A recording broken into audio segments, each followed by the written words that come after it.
Hello friends, एक बार फिर से स्वागत है आपका हमारे channel the Indian girls wreck में। मेरा नाम निधि शर्मा है। मेरा नाम भावना शर्मा। मेरा नाम शीतल शर्मा। तो आज की जो हमारी वीडियो है उसका टाइटल है sign of qayamat by Kohistani. तो देखते हैं कि इस वीडियो में हमें किस तरह के साइंस के बारे में साइन के बारे में पता चलता है कि कयामत आने से पहले किस किस तरह के अल्लाह की तरफ से हमें जो है साइन मिलेंगे कि इन साइन के बाद कयामत आएगी। तो वीडियो देखते हैं और समझते हैं कि इस वीडियो से हमें क्या कुछ नहीं करना चाहिए और कयामत के दिन क्या मंजर रहेगा। तो वीडियो स्टार्ट करते हैं। वीडियो स्टार्ट करने से पहले आप हमारी वीडियोस को लाइक शेयर कमेंट करते रहना और चैनल को सब्सक्राइब जरूर करना। तो चलो स्टार्ट करते हैं। आप सल्लल्लाहु अलैहि वसल्लम की वफात से पहले उन्होंने सहाबा को बहुत सारी बातों का पहले से बता दिया था कि उनके जाने के बाद दुनिया में क्या क्या होने वाला है। एक दिन हजरत उमर रज़ियल्लाहु ताला अन्हु बाकी सहाबा के साथ आप सल्लल्लाहु अलैहि वसल्लम के पास मस्जिद नबवी में बैठे हुए थे कि अचानक एक बहुत ही रोबदार और हैंडसम आदमी मस्जिद में दाखिल हुआ। उनके कपड़े एक्सट्रीमली व्हाइट और बाल बिल्कुल ब्लैक थे। उस दिन से पहले उन्हें मदीना में किसी ने भी नहीं देखा, मतलब वो मदीना के रहने वाले नहीं थे और उनके कपड़ों और बालों से बिल्कुल ऐसा नहीं लग रहा था कि वो कहीं दूर से ट्रेवल करके मदीना आए। मस्जिद में बैठे सारे सहाबा इस शख्स को गौर से देख रहे थे। वो आदमी सीधा मस्जिद नबी के अंदर आया और आके रसूलुल्लाह सल्लल्लाहु अलैहि वसल्लम के बिल्कुल सामने बैठ गया और कहा, ए मोहम्मद, मुझे इस्लाम के बारे में बताएं। इस आदमी के जाने के बाद आप सल्लल्लाहु अलैहि वसल्लम ने सहाबा से पूछा कि क्या तुमने इस शख्स को पहचाना? ये जिब्रील अलैहिस्सलाम थे और तुम्हें तुम्हारा दीन सिखाने के लिए आए थे। आप सल्लल्लाहु अलैहि वसल्लम ने जिब्रील को इस्लाम के बारे में बताया कि अल्लाह के सिवा किसी को खुदा ना मानना, मोहम्मद को अल्लाह का रसूल मानना, नमाज, रोजा, ज़कात और हज अदा करना। जिस पर जिब्रील अलैहिस्सलाम ने कहा कि आपने बिल्कुल सच फरमाया। फिर जिब्रील अलैहिस्सलाम ने आप सल्लल्लाहु अलैहि वसल्लम से ईमान के बारे में पूछा। आप सल्लल्लाहु अलैहि वसल्लम ने फरमाया कि अल्लाह को मानना, उसके एंजल्स, फरिश्तों को मानना, उसकी किताबों को मानना, उसके पैगंबरों को मानना, आखिरत को मानना और तकदीर को मानना। जिस पर जिब्रील अलैहिस्सलाम ने फिर कहा कि आपने बिल्कुल सच फरमाया। जिब्रील अलैहिस्सलाम ने आप सल्लल्लाहु अलैहि वसल्लम से एहसान के बारे में भी पूछा और फिर जिब्रील अलैहिस्सलाम ने आप सल्लल्लाहु अलैहि वसल्लम से पूछा कि कयामत, द डे ऑफ जजमेंट, कब आएगी? जिस पर आप सल्लल्लाहु अलैहि वसल्लम ने कहा कि जितना आपको पता है सिर्फ उतना ही मुझे पता है, मतलब कयामत के दिन का अल्लाह के सिवा किसी को भी नहीं पता। जिब्रील अलैहिस्सलाम ने यह सुनने के बाद फरमाया कि मुझे उस दिन के बारे में कुछ निशानियां बताएं। अब तक इस डिस्कशन में जितनी भी बातें हुई उन सबको आप सल्लल्लाहु अलैहि वसल्लम पहले भी एक्सप्लेन कर चुके, क्योंकि ये वाकया आप सल्लल्लाहु अलैहि वसल्लम की वफात से कुछ ही अरसे पहले हुआ था, जब ऑलमोस्ट सारा कुरान नाजिल हो चुका था। लेकिन इसके बाद जो आप सल्लल्लाहु अलैहि वसल्लम ने कयामत की निशानियां बताई वो इससे पहले किसी को भी पता नहीं थी और इन निशानियों का ताल्लुक सहाबा से ज्यादा हमसे है, क्योंकि जो निशानियां आप सल्लल्लाहु अलैहि वसल्लम ने बताई वो सहाबा ने अपनी जिंदगी में पूरे होते नहीं देखी, बल्कि वो निशानियां आज हम देख रहे हैं। Which means जिब्रील अलैहिस्सलाम सिर्फ सहाबा को नहीं बल्कि आज के मुसलमानों को भी कयामत की बहुत इंपॉर्टेंट निशानियां सिखाना चाहते थे। आप सल्लल्लाहु अलैहि वसल्लम ने जिब्रील अलैहिस्सलाम को जवाब दिया कि जब एक लौंडी अपने मालकन को जन्म देगी, जिसको बहुत सारे स्कॉलर समझते हैं कि जब औलाद अपने वालिदैन को गुलाम समझेगी, और जब ये नंगे पैर गरीब शेफर्ड्स, चरवाहे एक दूसरे से लंबी बिल्डिंग्स बनाने में कंपटीशन, मुकाबला करेंगे। जिब्रील अलैहिस्सलाम ने फिर कहा कि आपने बिल्कुल सच फरमाया और उठकर वहां से चले गए। आप सल्लल्लाहु अलैहि वसल्लम ने सहाबा को भेजा कि कोई जाकर इस आदमी को ढूंढे, लेकिन उस दिन के बाद ये आदमी किसी को भी नहीं दिखा। नाउ आप सल्लल्लाहु अलैहि वसल्लम ने नंगे पैर गरीब चरवाहों का जिक्र किया, जिन्हें उस जमाने में अरब बेडुइन्स, बद्दू कहा करते थे, जो अरब के बाकी कबीलों से हमेशा दूर रहते थे और कभी भी एक जगह पर नहीं रहते बल्कि अपने जानवरों के साथ हमेशा ट्रेवल करते रहते थे, मतलब एक खाना बदोश नॉर्मैडिक जिंदगी गुजारते थे। ये इसलिए बहुत अजीब बात क्योंकि बद्दू पूरे अरब में सबसे गरीब कबीलों में से होते थे। सिर्फ उस जमाने में नहीं बल्कि इस हदीस के 1000 साल बाद भी ये बेडुइन्स अरब के सबसे लोअर क्लास होते थे। इसलिए सहाबा हैरान थे कि हमारी सोसाइटी के सबसे गरीब क्लास कैसे आपस में लंबी बिल्डिंग्स बनाने में मुकाबला करेंगे। आप सल्लल्लाहु अलैहि वसल्लम के बाद खिलाफत राशिदा हर तरफ फैलने के बाद दुनिया की सबसे बड़ी सुपर पावर बन गई। सिर्फ मुसलमानों में नहीं बल्कि ये उस वक्त तक इंसानों की तारीख की सबसे बड़ी एम्पायर थी, जो अलेक्जेंडर द ग्रेट और रोमन एम्पायर के जूलियस सीजर के एम्पायर से भी बहुत बड़ी थी। इसका फायदा उठाते हुए ये बेडुइन्स पूरे दुनिया में फैल गए, लेकिन फिर भी इनकी सबसे बड़ी पॉपुलेशन इसी अरब के इलाके में रही। आहिस्ता आहिस्ता वक्त गुजरता गया और इनका कल्चर बिल्कुल भी नहीं बदला।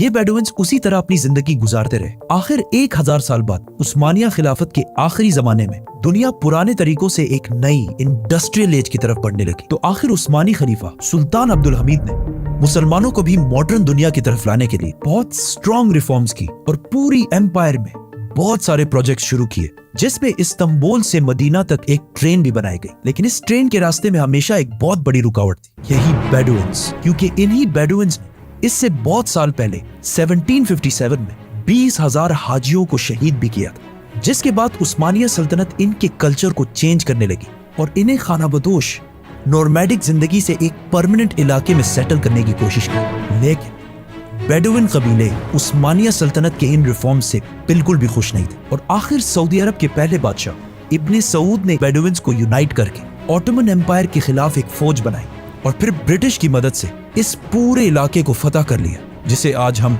सऊदी अरेबिया कहते हैं। और कुछ सालों बाद इन इलाकों से ऑयल, तेल डिस्कवर होने के बाद यही बेडुइन्स, जिनकी इससे पहले कोई औकात नहीं थी, अब दुनिया के सबसे रिच लोगों में से बने और इनमें से बहुत सारे मिलियनियर्स और बिलियनियर्स भी सामने आए। लेकिन तेल डिस्कवर होने के बाद इन सारों को पता चला कि ये ऑयल हमेशा के लिए नहीं रहने वाली, बल्कि एक दिन बहुत जल्द खत्म होने वाली है, जिसके साथ इनकी सारी लग्जरीज भी खत्म हो जाएगी। तो सबसे पहले दुबई के बादशाह शेख मोहम्मद बिन राशिद, जो एक बेडुइन बद्दू कबीले से हैं, जिन्होंने एक बार खलीज टाइम के इंटरव्यू में खुद ये कहा है कि उन्हें बेडुइन कबीले से होने पर फख्र है। उन्होंने दुबई को ऑयल से निकालकर टूरिज्म और बिजनेस की तरफ लाया और बहुत तेजी से कुछ ही सालों में दुबई दुनिया की बेस्ट सिटीज में से बन गई।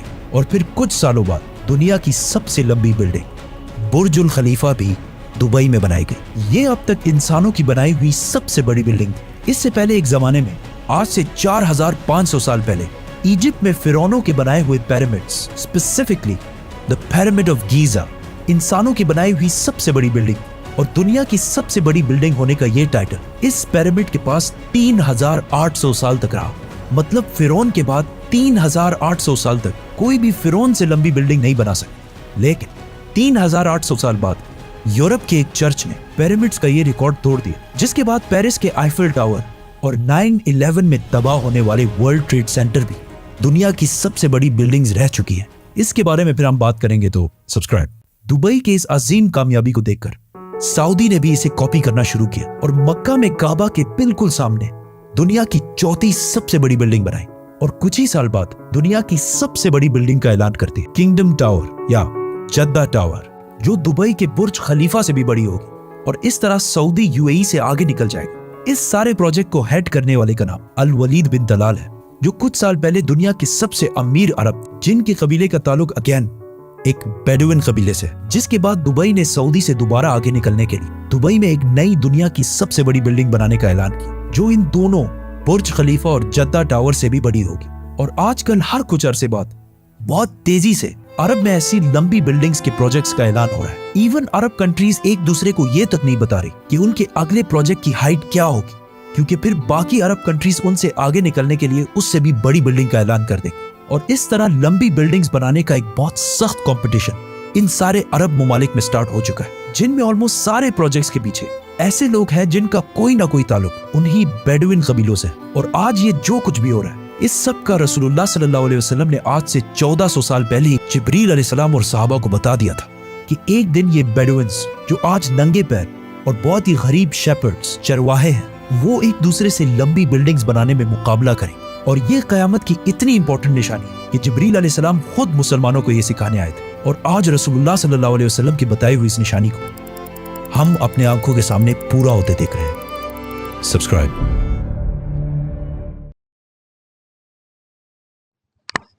तो ये थी हमारी आज की वीडियो में जैसे कि इन्होंने बताया कि आज से 1400 साल पहले ही जिब्रील अस्सलाम आए थे उमर अस्सलाम के पास। तो उन्होंने पूछा था कि मतलब कयामत के दिन की क्या निशानियां होंगी, तो उन्होंने डायरेक्ट ही बता दिया था कि एक निशानी तो उन्होंने वो लोंडी से रिलेटेड बताई थी और दूसरी ये बताई थी कि जब जो ये होंगे तो ये एक दूसरे से बड़ी बिल्डिंग्स बनाने में लग जाएंगे, जो कि हम लोग आज देख ही रहे हैं कि दुनिया की सबसे बड़ी बिल्डिंग जो है वो बुर्ज खलीफा है और सऊदी अरेबिया में भी एक इससे बड़ी बिल्डिंग बन रही है। और आज के टाइम पे है तो वो मुस्लिम्स ही ना, बट मुस्लिम्स होने के बावजूद भी वो एक दूसरे को नहीं बताते कि कितनी बड़ी बिल्डिंग्स हम बना रहे हैं, क्योंकि अगर बता देंगे तो दूसरा जो है वो उससे बड़ी बिल्डिंग बनाएगा। तो वो लोग सिर्फ बिल्डिंग्स पे लगे हुए हैं। मतलब कयामत की जो सबसे बड़ी निशानी है वो हमें देखने को आज मिल रही है। तो इसका मतलब यही है कि कयामत हमारे नजदीक है وہ کبھی بھی آ سکتی ہے. تو ہمیں جتنا ہو سکے اچھے راستے پہ چلنا چاہیے اور رب کے دکھائے راستے پر ہی چلنا چاہیے.